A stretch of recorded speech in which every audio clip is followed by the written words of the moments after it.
going to be talking today a little bit about the day-to-day operations of your food industries, right, or the business. We're going to talk about several examples, and as part of the seminar today, I'm going to giving you some tools and practical examples of how can you apply this in your different businesses. So today we're going to be talking a little bit about an overview of what is efficiency. We're going to be discussing how to understand the operation of your business, how can you improve your operation, and what role does technology and innovation play in the business today. So first of all, right, when we talk about operational efficiency, there's several things that could come to mind, right? What is efficiency? If I ask you, probably all of you could give me different answers to this question. And basically, efficiency can be a lot of things. It can be doing things right the first time. It can be lower cost. It can be achieving the goal. But operational efficiency is basically the capability of a business to provide a service, a product to a customer or a client in a cost-effective manner without losing the expected quality of it. And it's very important, the expected quality, because sometimes we go up and above, and that's not what the customer is waiting from us. So we're going to talk a little bit more about that. So in a nutshell, is having a mix between quality, cost, and the way we do the things we do right in the operation, the processes. The operational efficiency pillars to me are lower cost at a superior quality. Being able to perform similar activities at the same time better than our competitors. Is the correct combination of people, process, and technology to improve the productivity of any operation.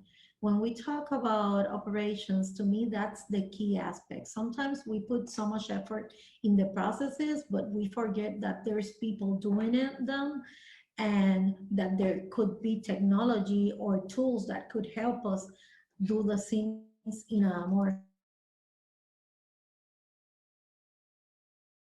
Last portion is the portions of continuous improvement. We basically do our processes the same way when we started, right? But we have to keep reviewing the process, because the way that you do it today doesn't mean that it's the same way that you should be doing it tomorrow to be able to get the expected product or service out the door. So to me, those are the key pillars in operational efficiency. When I talk to a lot of entrepreneurs, they tend to confuse the term efficiency with simply reaching the goal. Because if I can tell you, if you're going to run a marathon, right, and you go to 5K marathon, it's not the same to run a 1K marathon than a 5K marathon. See, if at the end of the day you reach the same result, wouldn't it be easier to do the 1K? There's people that are very fans of doing workouts. That's a different story, right? But it's just to put you in a perspective that reaching the goal doesn't necessarily translate to being efficient. So we're going to talk a little bit more about that. If I ask you how to change a tire, or how do you change a tire, it could depend on many aspects. If you talk to me, probably I would tell you that I would sit in the car and wait for AAA or someone else to help me, because I'm a disaster in that area. But some of you have probably done this before and could tell me, it takes me 15 minutes, it takes me an hour, it takes me half an hour. And it's going to vary depending on the capability that you have, on the tools that you have, if your tire is completely filled, if you have a spare tire, if you don't have a spare tire. It's gonna depend on a lot of factors. So the process is gonna be different. If I tell you to list each of the steps that you take to do this process, probably all and every one of you is going to give me a different number in terms of steps, because depending on what is the way you prefer to do it, but the end result is the same: to change a tire. When we talk about winning or losing, we can talk about the example of Formula One or NASCAR. The ones of you that probably know it can relate to this. What is the difference between winning or losing a race for them? Is the changeover that they do of these tires. In our case, we don't need to change a tire in 1 second or 2 seconds, but they do. So we're gonna watch a video, and hold on a second. Let me share the video very quickly.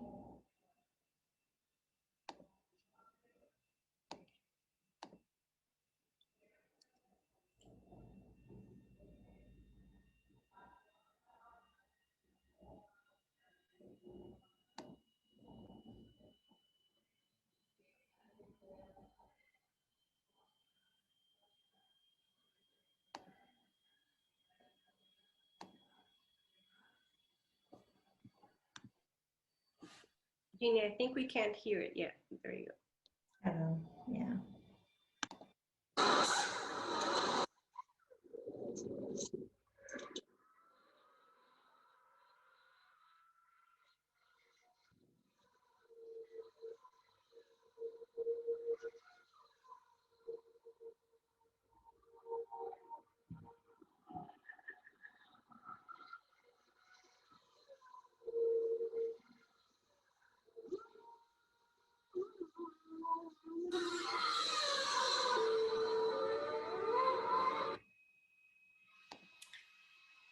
So basically, that's the changeover that you saw. It only takes a microsecond. I'm changing the screen. Hold on 1 second.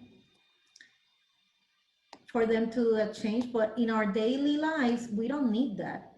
So it depends on the moment that we're living in our operation, in the moment that we're on time, of what type of improvement I have to do in the process. In that case, they have a whole crew only to that changeover, but we don't really need that in our daily lives. And we have to think, this is basically a reflection on how we look at the processes in our operation. That's the ideal state, to change the tire in a second. But if I don't need that amount of work to be put in place to change that process, what can I do in the meantime to at least do it faster without having to have such a big investment? So we're going to talk about that today, and just as a reflection. As mentioned before, when we try to understand the the business operations, or your food business operation, we have to look at three aspects: processes, people, and tools. And this is what I mentioned before, right? So I always tell them to do a little bit of introspection, think a little bit about how we're doing before thinking of how can we improve. And these are key questions that I usually give the entrepreneurs for them to answer and do a little bit of reflection, right? How can I be more efficient in your operation? How can I do more with less? Are my employees and I being efficient? Can I provide my service faster without losing quality? Can I make my product in less time? And these are things that are going to make you think, analyze what you're doing to be able to improve your processes at the end. There are steps that you need to take in order to analyze your operation and how you're doing the processes in your daily life, right? The first step is to document your processes, question each of these processes, identify opportunities for improvement, analyze your team that is related to people, right? And the tools or technology. And I'm going to give you some examples of tools that you can use in each one of them. When we talk about documenting your processes, mostly all the process that we do in a small operations or medium-sized operations are often done automatically, because at the beginning we started in doing the process of filling. If we're working with liquids and we're doing it this way since the beginning, and we haven't taken the time to really analyze and see if that's the correct way to do it, right? At the moment that we are in time. As a business owner, you must know firsthand all the processes that are carried out in the day-to-day operations of your business, because if you want to make sure that the things are being done efficiently, the right way, if the employees are doing what is expected of them, you must know them firsthand in order to make sure that they're being their best, right? So I'm going to talk to you a little bit about some tools that they're not new. They come from the 1960s, and they were developed by the Toyota resources back in Japan, and it's called Lean Six Sigma or Lean. And Lean, basically what it means is trimming out the fat. So I'm going to give you some examples of tools that my expectation is for you at least to know that they exist and that they could help you out. And when we talk about tools, the first one that I like a lot is the DMAIAC. And DMAIAC is it's very simple to understand. It's basically define, measure, analyze, improve, and control. Define your process, measure performers, identify opportunities, deploy and verify the solution, and implement controls. Because if you go through this process of analyzing and improving and you don't control, at the end, you're not going to get the expected results of it. So this is a very simple approach, and it's using a flow chart. A flow chart basically is having the steps one by one to understand how is my operation running. So it is used to design and document processes. I am a very big fan of the whiteboards or the post-its, because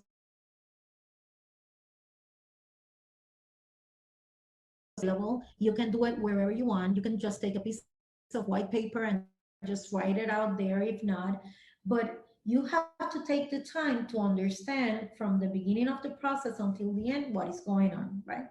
You have to focus on improving the process or designing the best process. And the first step to designing the best process is to understand your actual process.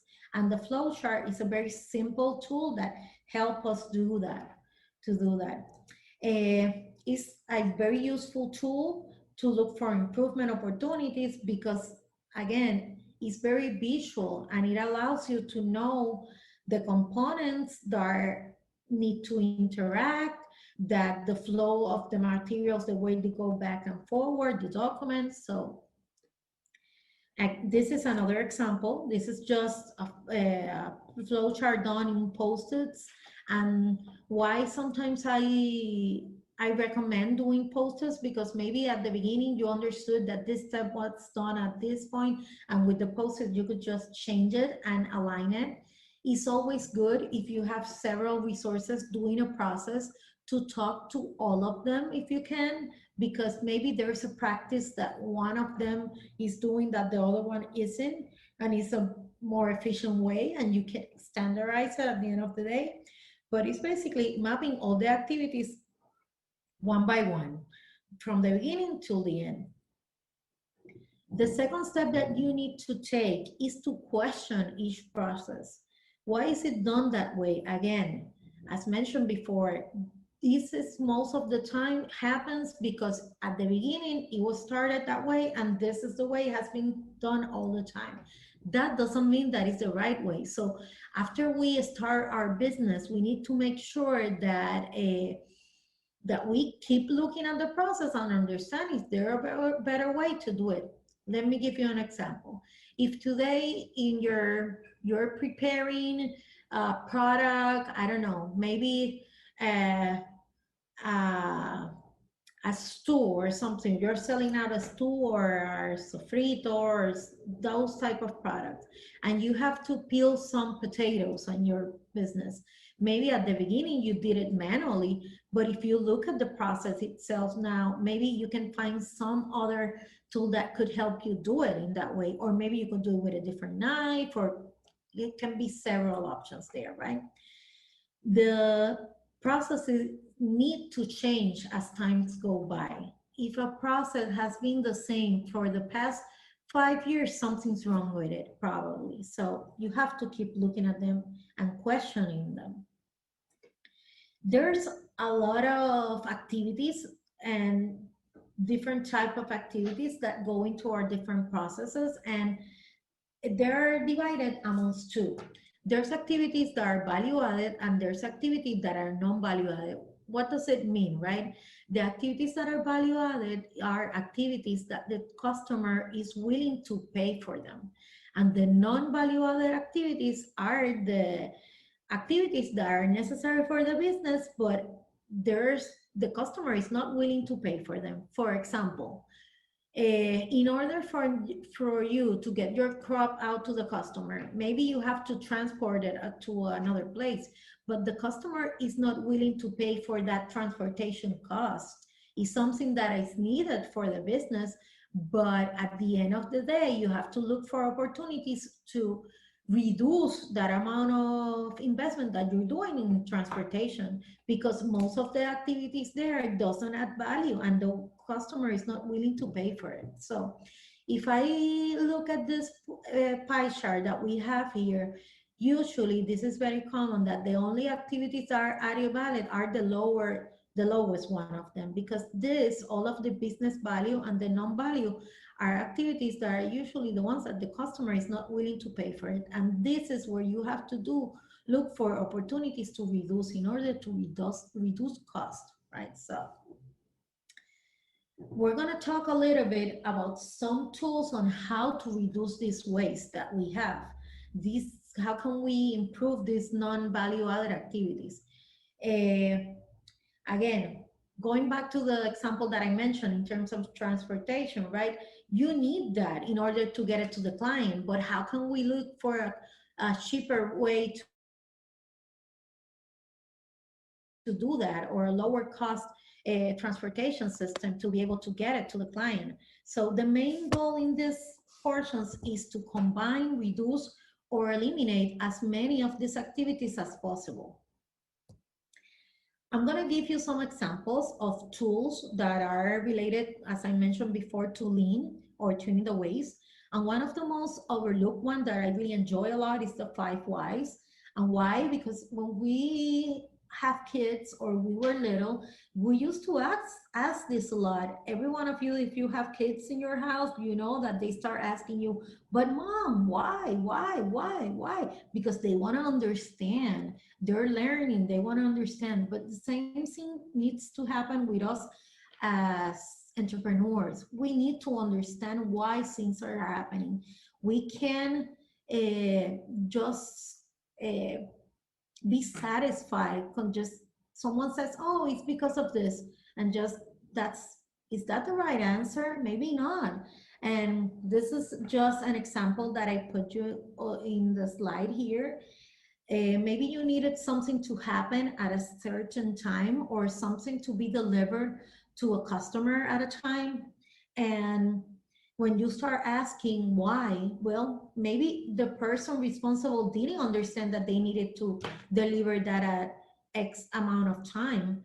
Maybe the weekly meeting that gave the task to that person was not well structured. Maybe the action plan was not detailed enough. And at the end of the day, when you talk about root causes, it was basically that the responsibility needs to be clarified. And that's the way that you have to work around it. And you can use this tool in any of your day-to-day activities to question, what did it happen? Why did it happen? And to be sure that you go to the bottom of it, because if not, you're going to put a fix or a band-aid, and you're not going to go to the root cause of the issue. So now, when we talk about how do you identify these opportunities to improve, you have to see things that no longer make sense in the operation. Maybe at the beginning, as mentioned before, they work perfectly, but now they don't make sense. So you have to look for it and see how can you reduce them, right? Points where production gets stuck or bottlenecks form. And I'm going to give you one example of what a bottleneck is. Maybe you have a crop and you have a production of about 300 units, but you only have a capability in your packaging area to pack 50 units. Or what happened? The packaging area is your bottleneck because you're not being able to pack all the amount of units that you are receiving daily. So that's a bottleneck. And if I talk to probably all of you and each of you, right?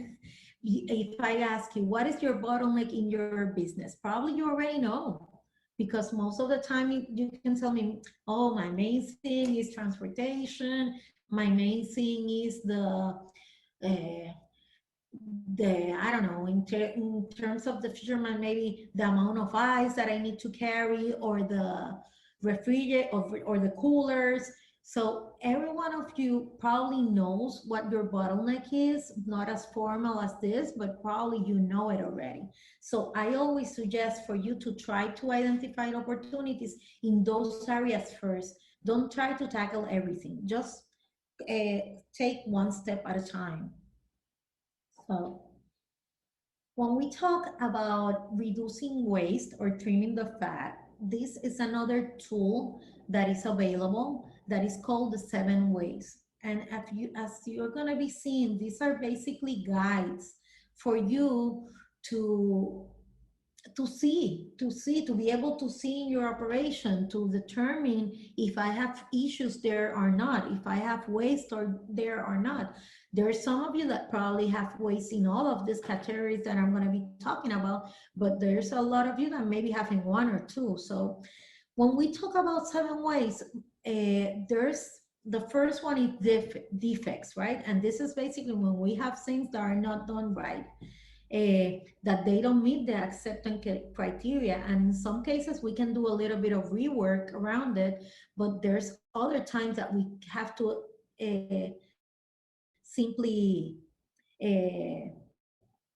that we have to at least, we have to throw it out, right? So another example of a defect or waste, right, I'm sorry, is overproduction, making more of what is needed. Because at the end of the day, and mostly in the business industry, in the food industry, if you make more, what happened? Maybe you can refrigerate that amount of product that you have, it goes bad. So this is very critical for you guys to look into, because if I have an overproduction, it can mean that at the end of the day, I'm going to lose the product.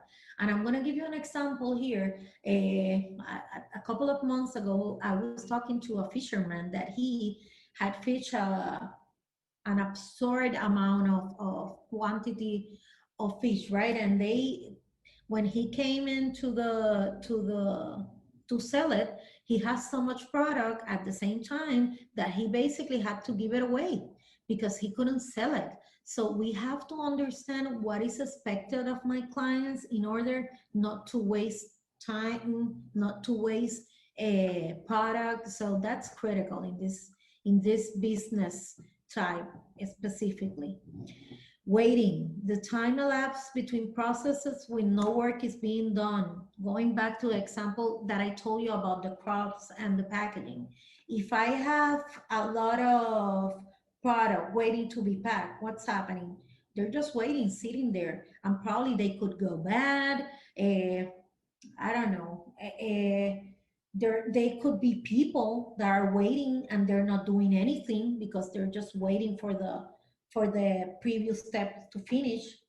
The movement, and this example is very good because this is something that we usually don't look at it, and because Some processes are done once or twice. Maybe it's not as significant, but we're doing a process 70 times. This becomes significant, and the amount of time is very big. So this is basically unnecessary movement multiple times, but how can you reduce the amount of times or the amount of steps that the person does? If they have to walk to an office to get a scissor and come back to get the label to other office, how can I make sure that I put everything in the same place? So that's another type of waste. The other one is inventory. And this tends to happen in the food business a lot with the packaging materials because you tend to overlook the amount of quantity, the amount of packaging materials that you need. And some of you say, oh, no, it's better to have more than the amount that I need and just to be sitting there. But if you at yearly maybe you packed 1,000 units and you have packaging materials for 10,000, what's happening? You have product there that you're not going to use for a while, and you don't know if in 6 years you're going to use it. So you have to be very careful with the inventory portion. Transportation, again, the example that I mentioned before, if I have to get my crop to the client, probably you have to get it to a third person. So how can I reduce the amount of time, or maybe to a storage facility, the amount of transportation that I need from to move that product from one point to another, being the closest to the client? Over processing. And this, I can give you an example of something that I've looked around a lot in, and I haven't seen it in this continent, but I have seen it in other places. For example, a banana. I've seen bananas that they are wrapped in plastic wrap sometimes, and that's over processing because the banana probably doesn't need that plastic wrap, other than if the client is asking you for it. Maybe there's places that is needed, is required for you to sell it. But if you don't need that, that's an example of over processing. And at the end of the day, it's going to cost you more because you have more steps, you have more product that goes into it. So that's another example.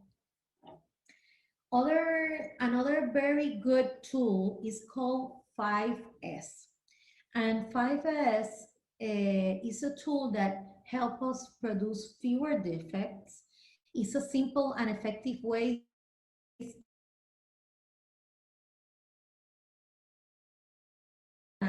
in our homes, in our workplace. I think everywhere that we go, we can apply that. It's something that has to see if we have it missing. So this is a very simple way to do that. And 5S means to separate, situate, shine, systematize, and sustain. And I don't know if some of you guys have gone into the fever that is going around in terms of organizing homes. But if you have seen, there's several series going around in terms of organizing, and it's something very similar to this, right? First, we need to separate. Usually we have a lot of things at a place that we probably only use 2 or 3. So what is really needed? And this become critical in the work area. We need to situate where it's needed. If we needed this in the kitchen, we need to put it in the kitchen. If we need it near the boat, it has to be in a location near the boat. If we needed I don't know, in a drawer because I'm sitting at my desk doing something, it has to be there. The other part is trying.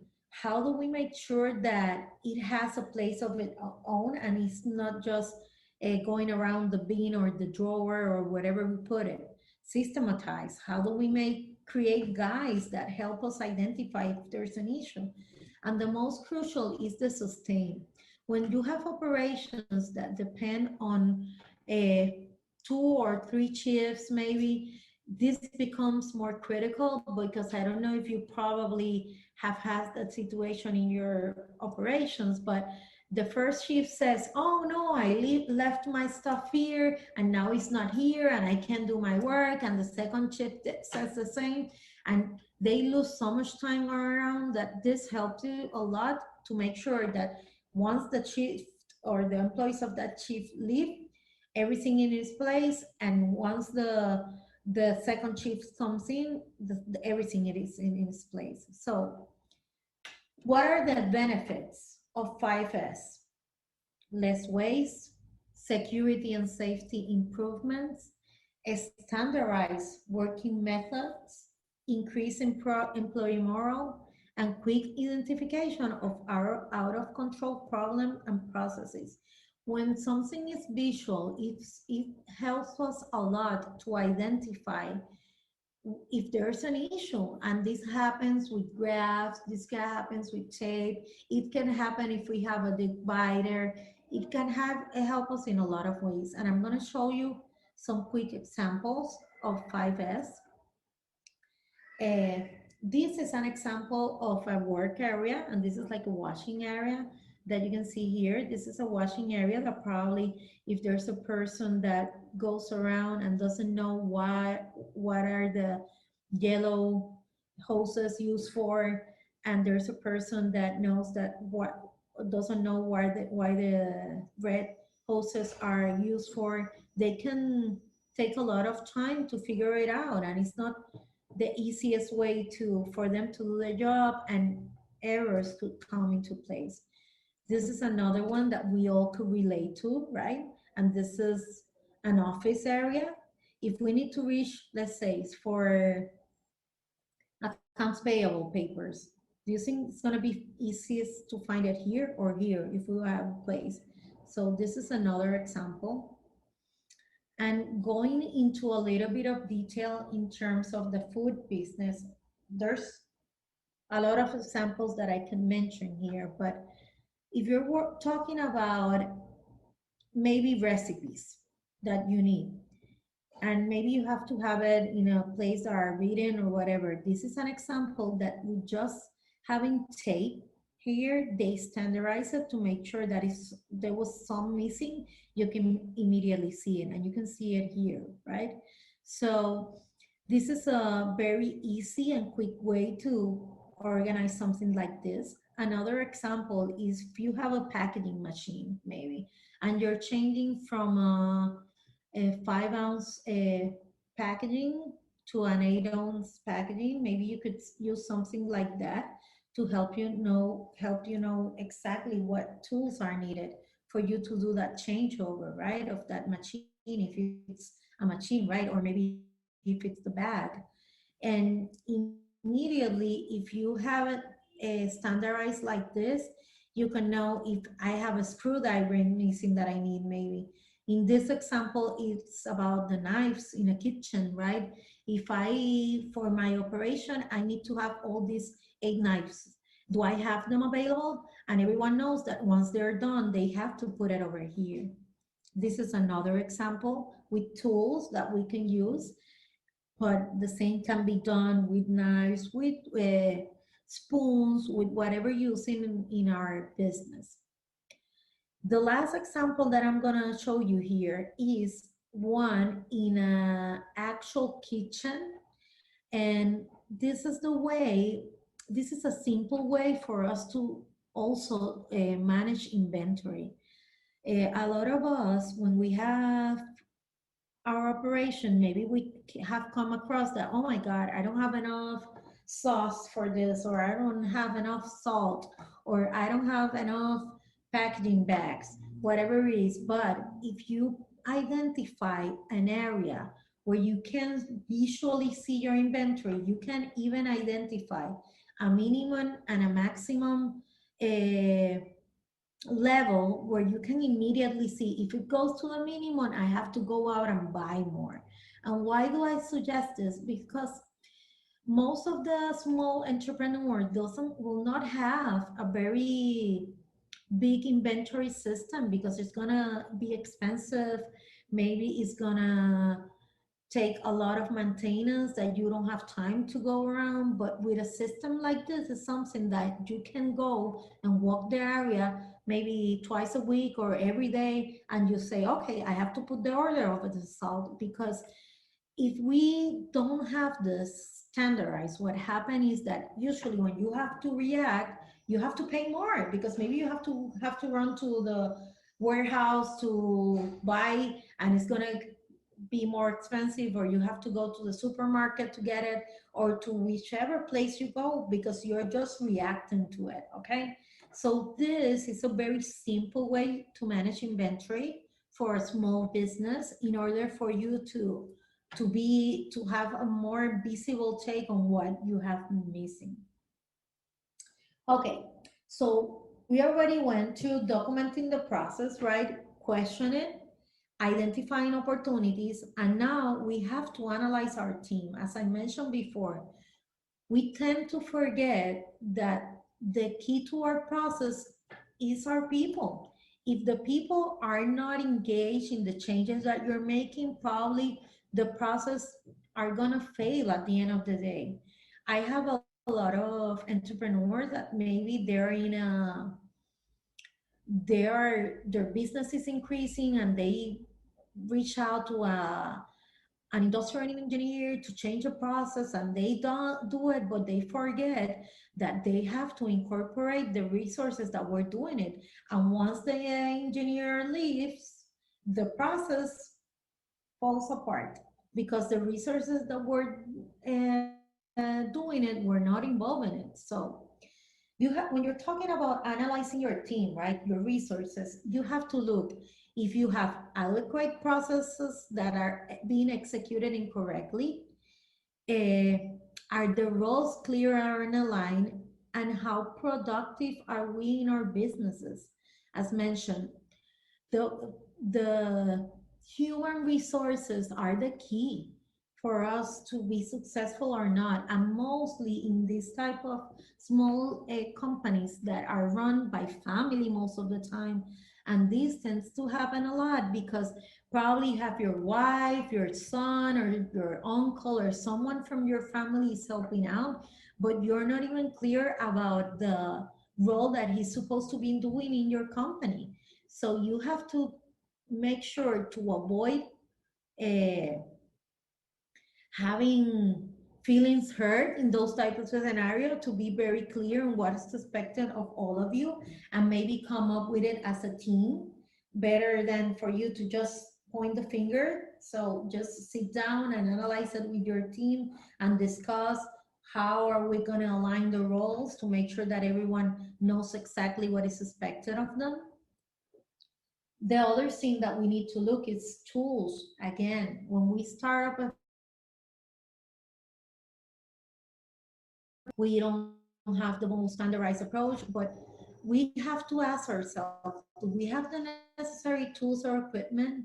Maybe we're doing something, and I'm going to tell you again of the example of the filling. If it's a liquid, maybe at the beginning we were doing everything manually, but there's maybe a very cheap tool that can help you do the filling, and you can do twice or three times as much in the same time frame.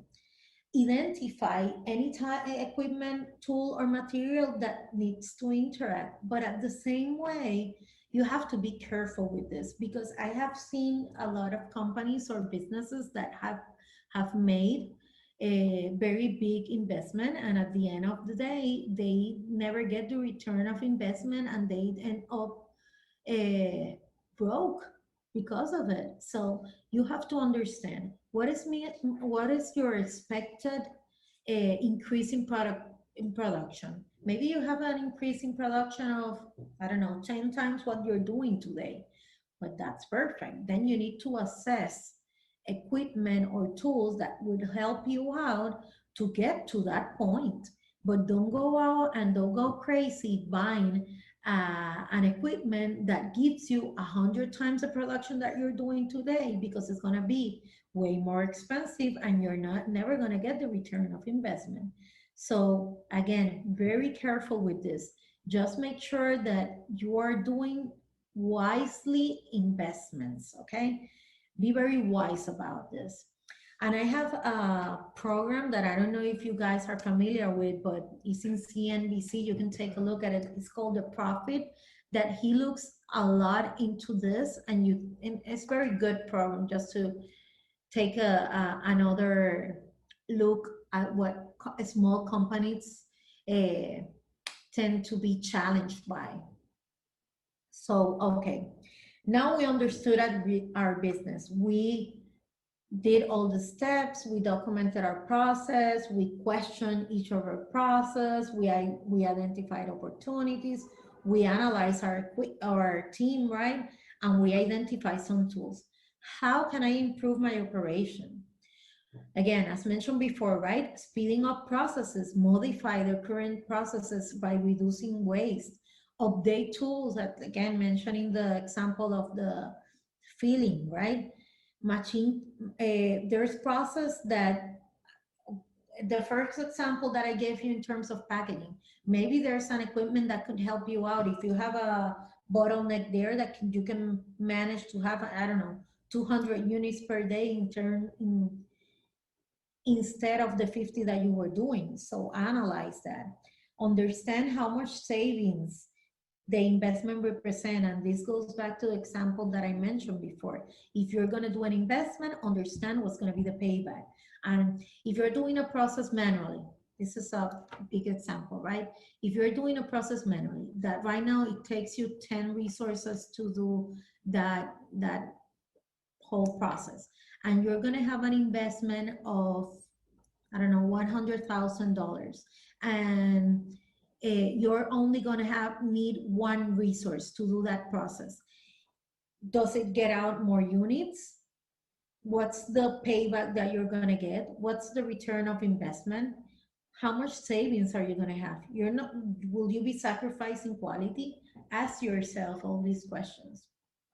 Again, other aspect is the human resources. Clarify roles and expectations, manage your resources, train, exchange roles, or terminate services. And another example that I can tell you in this sense is, you probably have someone close to you working with you. So maybe you have that person that is doing, I don't know, let's see, accountability.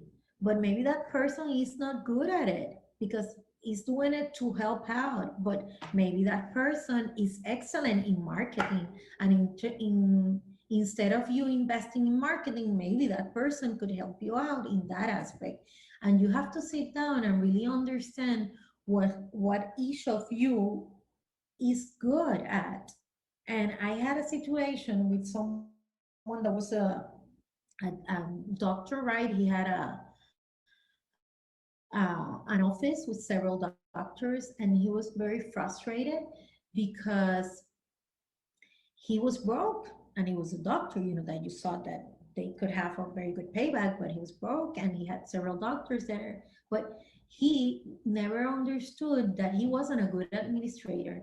So he had to invest in someone that could help him out in that, because most of you, and when we're doing businesses, right, and we're starting operation, we didn't study that. So probably we're just learning along the way. So as soon as you understand what is the value that you're adding to your business, you can identify those gaps and you can move forward with it to be able to be more productive, right?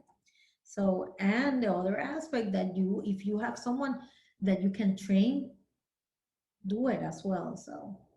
So now you reduce your waste, you analyze your team, you put in the tools, but I always recommend for you to set metrics. If something is being measured, it's gonna drive change. If you don't measure, it's like never happened. So it's imperative that once you set your new process, everyone knows the goals. uh, when we set goals, we set them to make sure that at the end of the day we achieve the goal that we needed. So we need to make sure that we have employees that have clear expectation. I mentioned before that in operations, I always like the approach of having like very quick huddles with the team for them to understand what's expected from them during the day, because that helps align everyone in the organization to make sure that today our focus is to work with the harvesting of the crops of this portion. Everyone is aligned and everyone's going to make sure that you finish out that process. But if no one knows it, or if some of the people in the organization knows it, only know them, well, there's going to be a gap in information, and at the end probably you're not going to get the results. So after we set metrics, there's a couple of other tools that I want to mention to you that are very useful from my point of view, and mostly in the food business, because they help us make our processes more standard, and at the end of the day they'll help us with the quality of them. And one of them is the standard work. As you can see here, these are process very simple, done by pictures, that this is a cleaning checklist. This is something of how they do several process, that it even puts you here what tool they need, if it's the hand, if it's a hand tool. And in this case, it's how to put the lead, the alignment of the lead to avoid the spilling of it. So this is something that could help us a lot. I always suggest, if you have the opportunity to drive around some of the fast food places, and you're going to be able to see a lot of standard work in some of them, and you probably recognize there's few of them that are very targeted, that have to be very in compliance with time, because they are measured by that. And I don't know if you have experienced it, but sometimes the employees managing the process, that tend to say, no, wait outside and I'll bring the food to your car.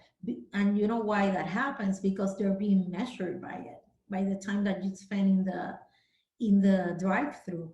So if you're waiting there, all the other orders get stuck and they have a very big impact in their operation. The same happens here.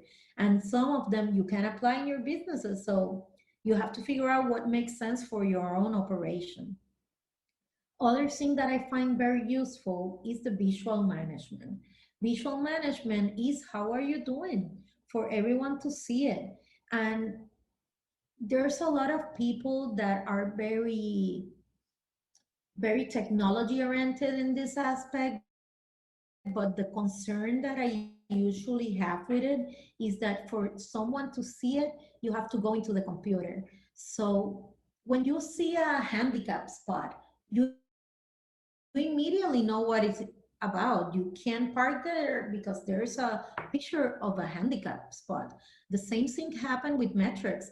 If you put something like this up, everyone knows how they're doing. And uh, humans by nature, they don't want to fail. So if you keep putting that they missed in a wall, they're going to do everything they can to make sure that they hit the targets or the goals, right? And if not, it could give you the opportunity to really tackle what's the problem that is not letting them achieve the goal. So to me, this is one of the most overlooked tools, but one of the easiest one to implement, and the most valuable. What other things can you do in your operation to improve it? Outsourcing services. And this doesn't apply to every business. You have to really analyze and understand how can you outsource resources in a wise way. And why is this more convenient to outside versus having the process done in-house? And I'm going to tell you another example: accounts payable. Maybe you're doing it in-house, but maybe it's worth it to have someone hired based on a hourly rate that could do that process for you, and it's going to be one less stress for you. So another example, maybe if you have to pack the packaging area, maybe something that could be outsourced, but you have to really understand the impact of it. Is it something that If the skills, do you need them in-house? Well, maybe you it's worth having them here in-house. But if not, a great resource is the outsourcing. Another example that I usually almost recommend the small entrepreneurs and medium-sized entrepreneurs to outsource is human resources. There's a lot of people out there that are doing consulting services, and they can sell you packages of hours if you need them weekly or bi-weekly. And maybe you need to have an employee manual, maybe you need to consult cases. Well, you can do it that way, but maybe it's not worth it having someone in-house in this moment in time. If you're scaling up the business, then you can analyze that portion. The other aspect in how to improve the operations is inserting yourself into the ecosystem. And what I mentioned this is basically benchmarking. Right now, my experience is that in the food business, there's not enough benchmarking going on. If you're doing a if you're fishing, right? If you're a fisherman, and do you talk to other fishermen? Do you talk about what's going on? What are best practices that they're doing? Maybe you do, but if not, how can you take advantage of that? And I think there's so much conscience going around now with the where the food comes from, right? And all the movement that we have, that this is going to just keep evolving and evolving. And I'm going to tell you this example. I had someone that was delivering fish products to my house a couple of months ago, and he was having a very big demand. But he needed to understand that if he was the one doing the fishing, he couldn't be doing like a website or anything like that. What he did, I think, solved his problem, and at the end of the day, he was able to achieve what he was the target that he wanted. So what he did basically, he put up a Facebook page, I think it was, and he attached it to a WhatsApp messaging system, and you could get the menu through there, you could make the orders through there. So at the end of the day, when he came back, he just sat down and put the orders in and delivered them in the next day. So there's simple ways that you could use depending on the point in time that you are in your business. So try to maintain communication amongst colleagues, and now with the internet, you can search in the internet and see what's happening in other places, in other countries, and other ecosystems. You can do everything around it. So take advantage of that. So as a recap, how can I improve my operation? Identify the current state, develop the future state, develop an action plan, and execute the action plan. When we identify the current state, walk the process, observe, try to look out for opportunities, but you have to really look, uh, collect data, do observations of time, that you see if there's several people doing the process, observe both of them, develop the future state of the process, identify metrics that help you out in this new process that you're going to put together. When we have a small business, the firefighting that happens every day usually takes up the whole day of our week, right? So I always suggest that you put together an action plan and identify who are going to be the resources that help you out to achieve it, and put it out in a piece of paper, very visible. Again, if you put it in a computer, you're going to lose sight of it, and you're going to forget. One of the most satisfying things that you can see is doing a check mark next to a to do. I don't know if you guys are familiar with it, but I tend to do the to-do list. I put them all around my house, and the best thing is every time that I can do a check mark around it. So try to do that. Don't focus so much in the computers when doing these types of things, because you're gonna easily lose track.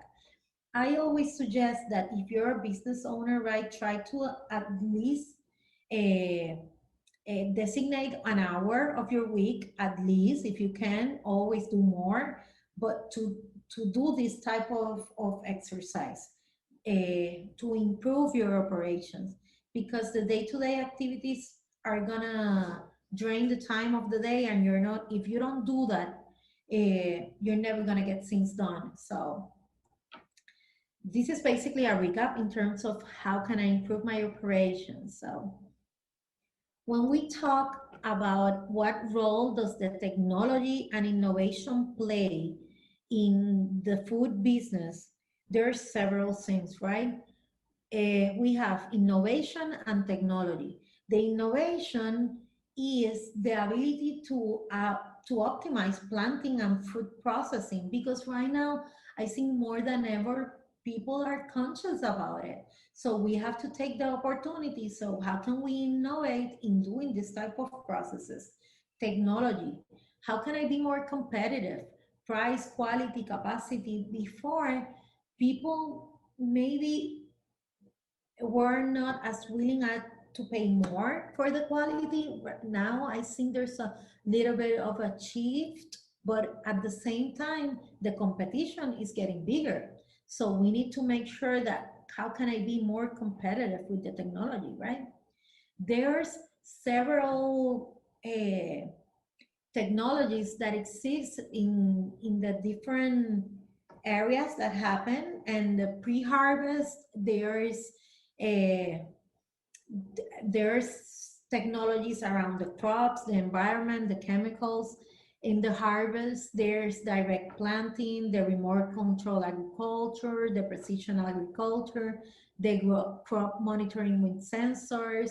And again, if you have to water down uh, an area and it takes you to water down that area 3 hours. Maybe if you have a watering system, it can take you 15 minutes. The investment could pay itself because you can have that resource doing other activities. So you have to analyze your business and understand where this technological advantages could help you out post harvest. There's a lot of developments in this area. The the development of equipment for proper cooling, right? The sorting of fruit. Usually there's a lot of uh, cheapest systems to sort fruits and other types of products. So this is an area that there's a lot of opportunities. In terms of packaging, there's also a lot of opportunities there in terms of materials that you can use and process and equipment that you can use there. In terms of fishing, right? In the pre-fishing, uh, there are things that could help you out in the preventive check of the boat, preparing the tools, buying or preparing ice. And although the fishing is very artisanal, there's something that could help you out in some of these activities, right? In the fishing stage, there's no doubt that if you have the fish finding in there, crystal fishing, and other tools that the GPS could help you with at the end of the day, would help you out to be more productive. And post fishing, the handling of the fish once they're out could be the difference, right, between having a quality or a non-quality product. The use of a vast amount of ice with the right temperature would make the difference in the price that you could probably sell that product, the classification of the cash, and the responsible fishing registry. Those are some of the advances that we have in that area. There's other aspect, and these are two examples that you can look into to incorporate the technology. And one of them is the enterprise resource planning system and the smart applications for agro enterprise to optimize agricultural process. And this is an example that we can look into, right, to see if there's other system that you could help you out.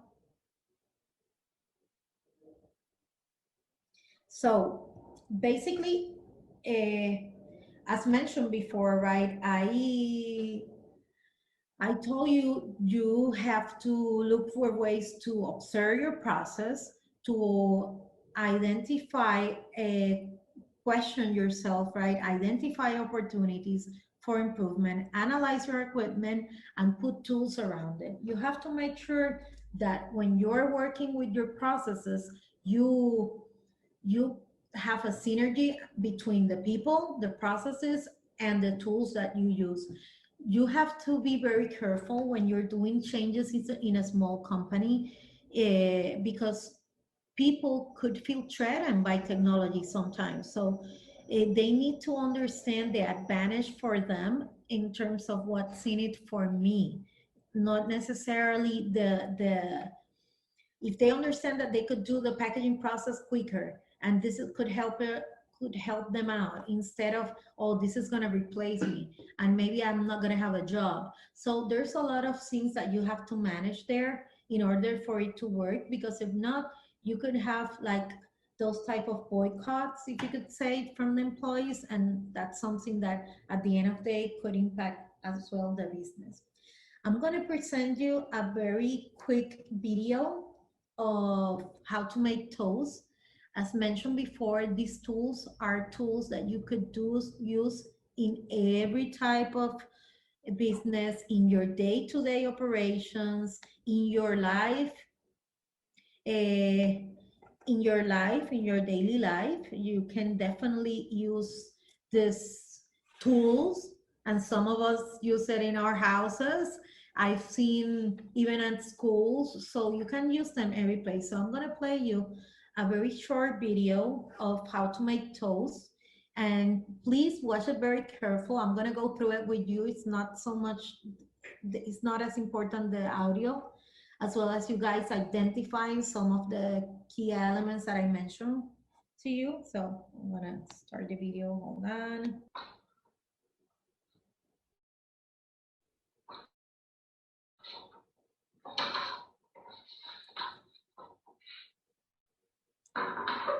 As you can see here, there's a very disorganized area, and he's trying to make toast.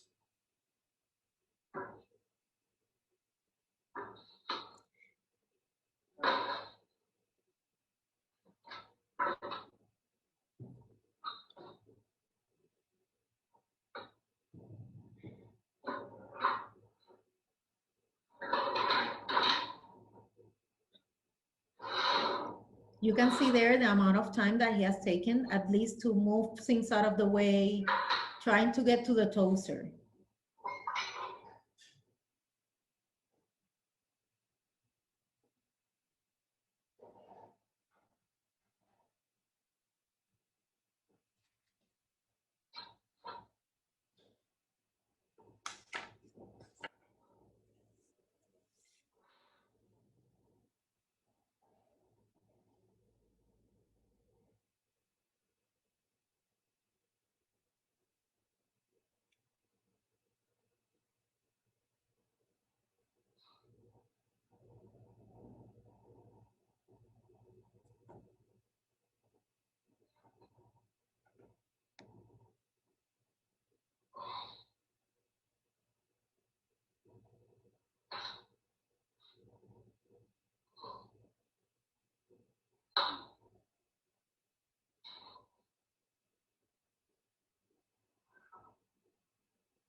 He burned the toast.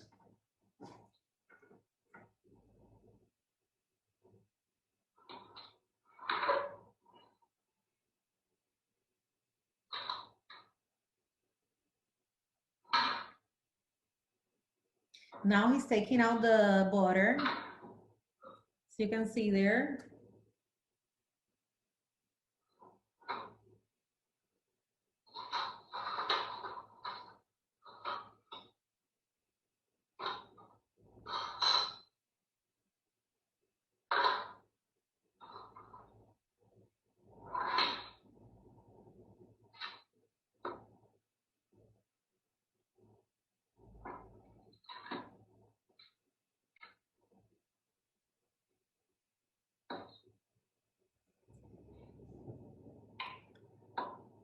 he burned the toast. Now he's having a mess there, trying to put the butter in.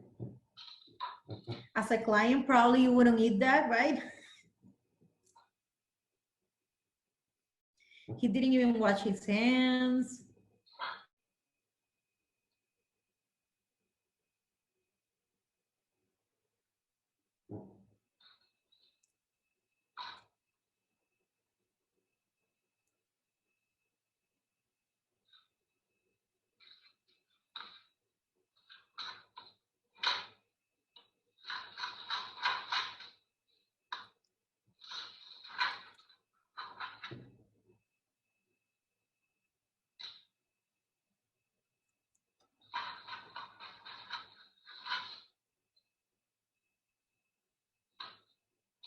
Toast done.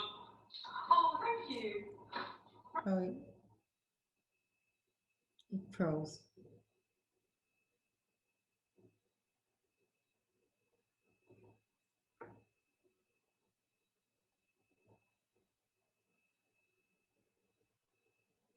Are you serious? How's the raisin toast? Plus that's burnt. I only wanted 2 pieces. Okay, so as you can see, basically what happened there is that he wasn't even clear of what the client wanted. So this is key. What is expected from the client? And then you can really understand and do what the client expects. So now I'm going to show you that time it took for them about 4.5 minutes to do that process. And they look into it a little bit more and they did an improvement in the process. And I'm going to share with you briefly. Give you a second. There we go.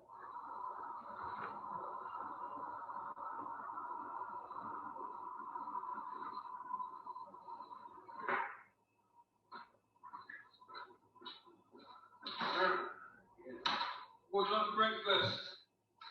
Oh, thanks for asking that. I think I'll have 2 slices of toast, just normal toast, not raisin, with a light spread of butter because I'm watching my weight. I'm just golden brown. Okay, marvellous.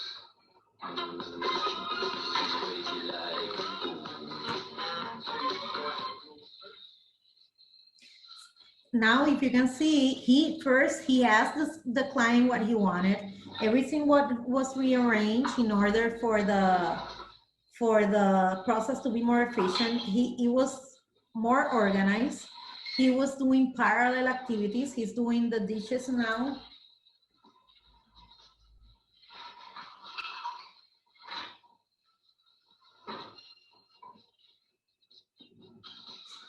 He was doing the dishes now. As you saw, he had the butter out to be able to, so it's not as hard when he spread it.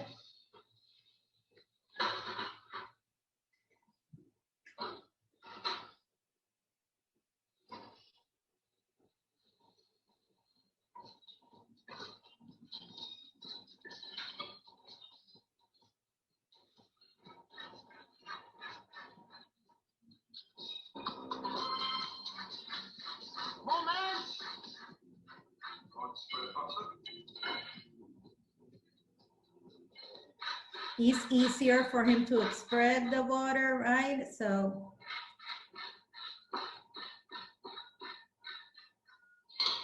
Breakfast done. Oh, that's what you asked for. You know what? That is exactly what I asked for. Thank you. okay. Oh, let me do share again. So let's continue here. Okay, so basically, as you saw in the videos, the first video took for them around 4.5 minutes. The second video, and that was the future state, it took them around 2.5 minutes. So if you could see, just by doing simple things, it could make a difference. And that is when a process is happening only one time, right? But when we're doing repetitions of the process, it could add up. So and that's a day-to-day activity. In there, you could see parallel activities that he was doing. You could see waste of movement. You could see waste of overproducing because he made more toast than was expected. You could see defects. So those are the kind of things that as business owners you need to understand yourself.